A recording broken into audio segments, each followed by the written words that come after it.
Buenos días. Comienzo por presentarme. Me llamo Adelaida Sagarra, soy profesora de Historia de América en la Universidad de Burgos y pertenezco al grupo de investigación reconocido IMAGIN de la Universidad de Salamanca. En el contexto y con los proyectos que llevamos a cabo dentro del GIR, he podido recabar la documentación con la cual voy a articular esta pequeña ponencia que he querido titular Mildred Adams, cartografía relacional de una hispanista estadounidense polifacética. Ya en el 2017, dentro de un libro coordinado por mí con varios autores, publiqué una biografía de Mildred Adams, pero de alguna forma, dentro de lo que ahora mismo es una tendencia historiográfica detrás de los grandes personajes. Quizá en España Mildred Adams no es muy conocida, pero no ocurre eso en los Estados Unidos, donde fue una hispanista sobradamente célebre y además muy sólida. Pues indudablemente hay otra serie de personajes que integran toda una red a través de la cual circulan conocimientos, relaciones personales, profesionales y que en cierto modo explican que toda individualidad se sustenta en una relacionalidad. Por eso quiero hablarles de esta cartografía relacional. Mildred Adams fue muy polifacética. Estudió económicas y filología hispánica. Nació en Morrison, Illinois. Estudió, sin embargo, en Yale, estudió en Berkeley y en Columbia. Entre sus múltiples facetas está la de traducir, y como amante de lo español y buena conocedora de los españoles que era, entre otros tradujo a García Lorca, cosa nada sencilla. Incluso publicó una biografía un tanto diferente y por eso muy interesante. Le conoció y le trató personalmente en Granada, y también a José Ortega y Gasset, en un momento en el que las ideas de Ortega sirvieron como fermento para los intelectuales o una parte de los intelectuales estadounidenses ante las circunstancias dramáticas como la Gran Depresión o la Segunda Guerra Mundial. Además fue escritora, fue crítica literaria, y otra de las cosas que llevó a cabo fue archivar y ordenar todo el fondo documental del Banco de la Reserva Federal en Nueva York.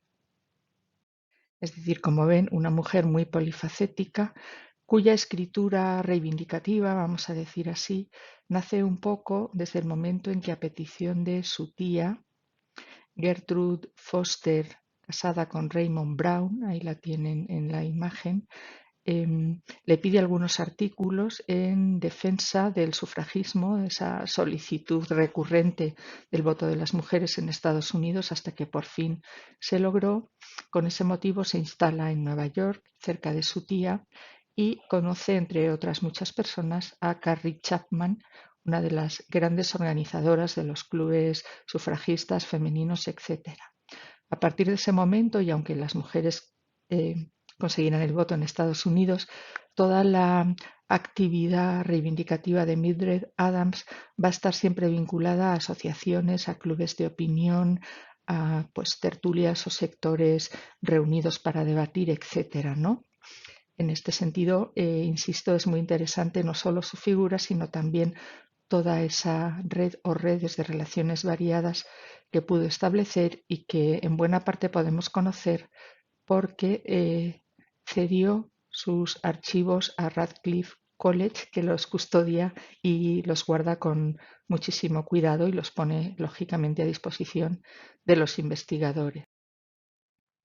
Otra de las facetas interesantes es que Mildred Adams fue editora del Women's Journal, y además llegó a ser una entrevistadora de prestigio muy reconocido. Aquí en imagen tienen algunos de los personajes políticos cuyas entrevistas realizadas por Adams fueron especialmente de impacto o interesantes y célebres. El presidente Calvin Coolidge, el que fue secretario de Agricultura durante la Gran Depresión, Henry Wallace, y Huey Long. Aquí la tienen en imagen, en una imagen ya, una fotografía de madurez. Mildred Adams contrajo matrimonio en 1935 con William Kenyon Houston Jr., pero ella siguió utilizando su nombre de soltera, Mildred Adams, para todo lo que tenía que ver con sus tareas profesionales, intelectuales, periodísticas, etcétera.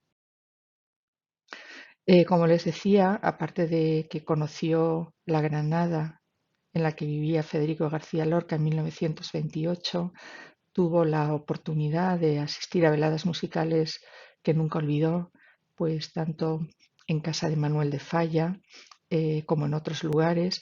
Mildred Adams viajó varias veces a España por motivos personales, pero también como corresponsal. Vino en 1931 para cubrir el proceso constitucional, volvió en 1933 y la prensa española muchas veces la sitúa dentro de las actividades culturales a las que asistía, podemos decir, con nuestro lenguaje el todo Madrid, ¿no? Estaba perfectamente integrada en ese mundo cultural.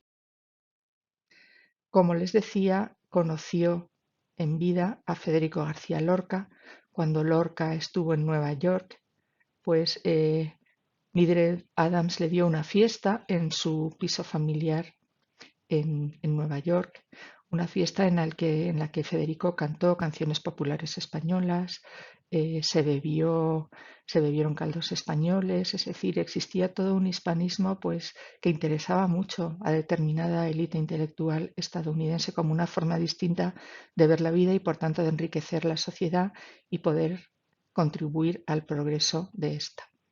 Pasados los años, Mildred en los 70 quiso publicar una biografía diferente de García Lorca desde su perspectiva muy personal y con muy buen conocimiento.